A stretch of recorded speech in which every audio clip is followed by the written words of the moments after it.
Kalau tubuh bisa luka, memangnya jiwamu nggak bisa luka? Kalau kau simpan luka itu terus, apa yang terjadi Pak? Pahit loh Pak. Orang yang kalau sudah pahit ya Bu, hatinya pahit ya. Memang nggak kelihatan, lukanya nggak kelihatan. Kalau dilihat begini, baik-baik saja.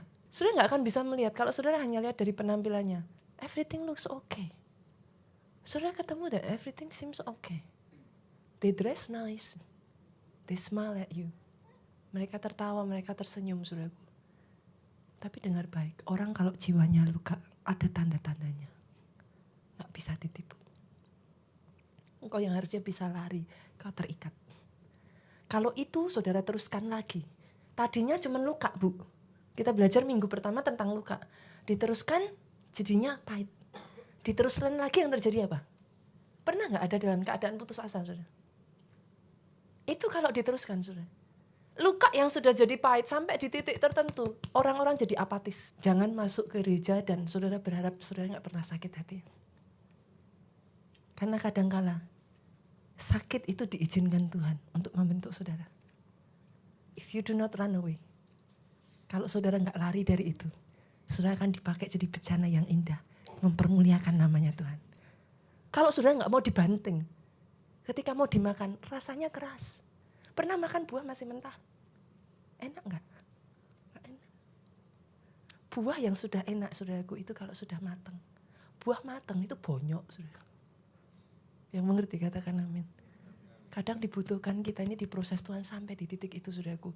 Dimakan kita sendiri enggak enak, kitanya yang ngalami enggak enak. Tapi orang lain mencicipi buahmu, mereka bisa berkata, kok manis ya? Saya berdoa hari ini, tidak keputusasaan, saudaraku. Keputusasaan diubah. Saya akan berbicara tentang loneliness.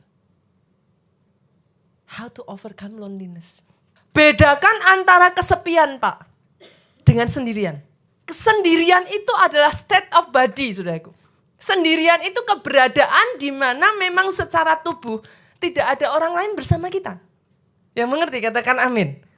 Ketika saudara sendirian, ya memang secara tubuh ini saudara sedang sendiri. Saudara tidak bersama dengan orang lain, itu sendirian. Tapi kesepian itu state of mind, saudaraku. Kesepian itu satu kondisi jiwa, perasaan di mana saudara itu merasa terisolasi dari orang di sekelilingmu. Itu sebabnya saudara mengenal istilah ini, kesepian di tengah keramaian. Saudara bisa ada, Bu, kita bisa ada di tengah begitu banyaknya orang, yet you feel lonely. Bedakan antara alone, being alone, dengan feeling lonely. Yang mengerti katakan amin. Itu sebabnya hari ini saya ingin mengajak saudara untuk melihat terlebih dulu. Apa sih ada 7 penyebab dari kesepian ini, saudaraku, yang terjadi dalam kehidupan kita. Saya percaya bisa lebih dari 7, saudaraku. Yang pertama, orang bisa merasa kesepian karena apa, saudara? Biasanya pindah tempat baru. Yang kedua, kesepian bisa disebabkan karena apa, saudara? Pernah nggak saudara ngerasa kayak saudara itu berbeda? You're just different. Yang ketiga, saudara, kesepian bisa disebabkan apa? Ada lagi apa, saudaraku? Ini literally, saudara. Pernah nggak punya teman-teman yang semua udah married, tinggal saudara yang belum? Itu apa ya, saudara? Sakitnya tuh di sini, saudaraku. Coba senggol kiri kanan, kasihan deh lu. Bagi saudara yang belum menikah, saudaraku, firman Tuhan berkata adalah baik kalau saudara tidak sendirian. Yang keempat, kesepian karena kita merasa tertolak, saudara. Yang kelima, saudaraku, kesepian karena tidak ada orang yang memperhatikan.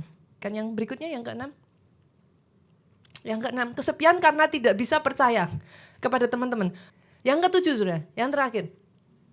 Yang ketujuh, ini literally lah, saudara, pasti itu. Saudara merasa kesepian karena ditinggal orang yang saudara kasih. Orang bisa berkata, waktu menyembuhkan. Kalau saya boleh ngomong, waktu hanya membantu, saudara. Kalau ditanya, setelah waktu berjalan pun masih kangen gak? Pasti. Gak bisa, saudara. Waktu tidak pernah bisa menyembuhkan. It will only help. Secara kita literally, saudaraku, ditinggal orang yang paling kita kasih pasti, saudara. Itu adalah satu pukulan tersendiri dalam kehidupan kita.